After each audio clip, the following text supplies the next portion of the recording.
you don't know, you damn well should know.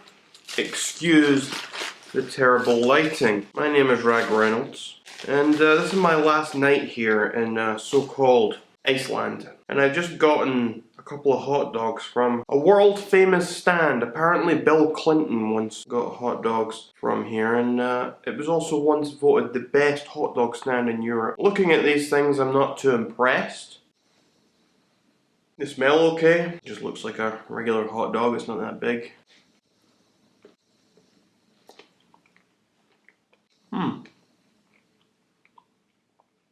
Okay. Tastes better than I expected. Okay. If you like hot dogs, I guess I could recommend those. But they're nothing special. I've had better.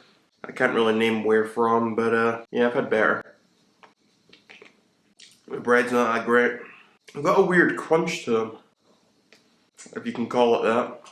I often eat hot dogs in Cineworld, which is a movie theatre chain in the UK, and I think those hot dogs are a million times better than what I just ate. I wouldn't go get what I just ate again. I didn't think it was very impressive at all. Anyway, the point of this video is I'm going to be answering the question whether or not Iceland is a real place. I have spent 5 days in this place, or apparently I have spent 5 days in this place called Iceland now. And I've had a really good time. I've had a lot of nice food and drink. I've seen a lot of wonderful scenery. I've been on some nice tours. I've just had an all-around great time. But there have been a few individual circumstances, few individual different things that have made me believe that maybe this isn't all actually happening. Maybe this isn't all real. I want to start by talking about the biggest piece of evidence against Iceland, and it's not just about Iceland, it's also about the Northern Lights. You see, I went on a ship. We booked a Northern Lights cruise, and we went on the ship to go see the Northern Lights, and it lasted about 2.5 hours, and we went out into the middle of darkness, nothing around, and we stood on the top deck. It was freezing, the wind in our face. Oh, it was so cold. And we got there, and I was waiting, and I got bored of waiting. It seemed like the Northern Lights weren't going to be there. We weren't going to see them. So I went inside, and I sat down, and then over the tannoy, the woman who was heading the tour, she came on the tannoy, and she says, "Oh, we can see the sort of green tint in the sky." So I got up, and I went back onto the top deck, and I saw a very faint green tint in the sky, and there was something just not right about it to me. I immediately thought, okay, this isn't what I was told I was going to see. This isn't amazing Northern Lights. It's a bit strange. How did this happen? How is it just suddenly here now? And then the woman starts saying that we need to take pictures, and she explains to us that taking pictures makes seeing them easier. So we all start taking pictures, and the pictures are showing us things that we are not seeing. The pictures show us Northern Lights that are quite vivid, whereas we standing there cannot see it. Now, I don't know about you, but I'm not entirely trusting of all this. To me, it sounds like someone's trying to pull one over on me. Someone's manipulating our photo feed. Someone's putting something out there for the cameras to pick up. I've come to one of two conclusions, right? Either, number one, the Northern Lights don't actually exist, or number two, someone has stolen the Northern Lights. And I'm of a mind that number one is more likely, and I've got some proof of this. You know, I was standing on the boat and I noticed a spotlight, and I'm like, why is there a spotlight on the top deck of this boat? And you can see this image here on screen now. It's me with the spotlight, and here's the spotlight, and I just think it's very strange. It must have been so easy for them to just shine the spotlight in the sky to show a little bit of a green tint for us all to see with our naked eye, and then we take an image, and the image is being manipulated by some technology on the boat so that then it changes on our cameras and they just tell us it's because our naked eye isn't good enough to see it properly. Yeah, right. I don't believe that for a second. So that happened. I wasn't entirely convinced at that point that Iceland itself wasn't real. That just kind of told me about the Northern Lights, but it certainly ties into the whole illusion of Iceland. Now, I went to a place called the Blue Lagoon, and in the Blue Lagoon it's a geothermal spring, it's a spa. You can see this beautiful water. Here's a picture of it here, me at the water. The water is stunning, it's so magnificent, it's almost like a dream. And that's the key, it's almost like a dream. There's something very strange about it. When you step into the water, it is boiling, and I stepped into this water so warm, and I went to a water bar and I had a glass of wine, and they give you a face mask, and there are so many ample opportunities here for them to put something in the water to drug you, to put something in these face masks and the drinks, something, I don't know. I had to drive an hour to get from the city centre of Reykjavik to get to the Blue Lagoon, and I'm on this tour bus, and who knows what happened on that tour bus. But the place was so magical, and if that was a real place, my lord, it was so beautiful. It was like heaven on earth. Other than that, I'd done another tour, a Golden Circle tour. It lasted 8 hours, and oh my lord, you could have tricked me into believing anything by the end of that. I was so tired. So I wouldn't be surprised if any of this was fake.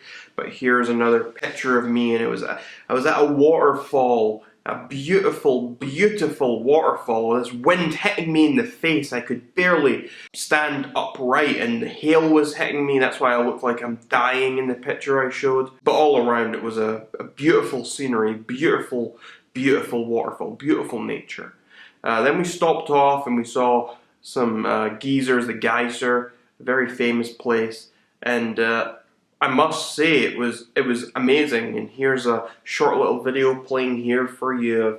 I was trying to do a video, a selfie type thing where I could see the thing erupting behind me. It kind of worked, it wasn't that great though. But again, it's another thing that's almost unbelievable because it's not very many places in the world have these sort of things. After that, we stopped off at the national park, and in the national park there's some beautiful, beautiful scenery there as well, and you see frozen lakes and all this rocky surroundings behind you, and they told us they filmed some Game of Thrones here as well, and that just pops into my head as well. So basically you're telling me that I'm on a set? Is this real or is it not real? It's between tectonic plates I'm standing apparently. Okay, whatever that means, you know.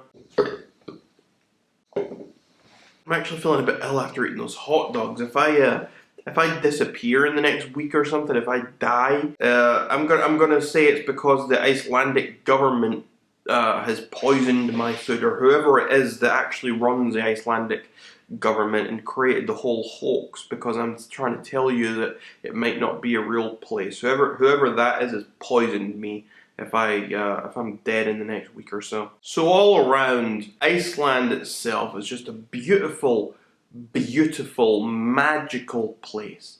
And if I'm being entirely honest, it might be my favourite place that I've ever visited. I've travelled to quite a lot of places for my age. I've done quite a lot, and I must say it's a fantastic place. The food exceeded my expectations. The people are all pretty nice. Everything about this place is wonderful. The only complaint I would have is the wind. I mean, the cold itself, it's not that cold, it doesn't bother me much, unless you're standing on the top of a waterfall, like I mentioned earlier, then the wind and the hail's hitting you in the face and it's unbearable. But for the most part, it's okay, I don't mind it. Being in the city centre of Reykjavik isn't that different from being in the city centre of Edinburgh in the winter, honestly. A bit more wind maybe, but that's about it. I also have to mention that the Icelandic water that I'm drinking right now in this bottle, the Icelandic lovely glacier water, Iceland's the only place I've ever been that has better water than Scotland, and they pride themselves on how good their drinking water is. And I have to agree with them, it's the best water I've ever had. It really is. Now I'm getting to that stage of the video where I have to kind of give you an answer. Is Iceland real? Yes or no? I need to kind of answer that for you. And I think I'm about ready to. I want to just say that I'm not sure if Iceland's real or not. I'm convinced that the Northern Lights there are either not real or someone stole those, as I already mentioned before. But that directly does not impact on Iceland. That's definitely just a Northern Lights thing, and that's kind of separate. So I want to detach that from the other stuff I'm talking about. And I want to say that Iceland itself, I'm unsure. I hope it's real because it's a magical place and I love it. I really do love it. But that's also what kind of makes me think that maybe it's not. It's almost too good to be true. And I can't quite decide. I'm stuck in the middle. I really can't decide here. All I can tell you is that the Northern Lights are not there. I'm not sure about Iceland. And I don't know how the Icelandic conspiracy would make sense. If it's not real, I don't know how to explain to you how it happened, who is faking it, how I'm here, where I actually am.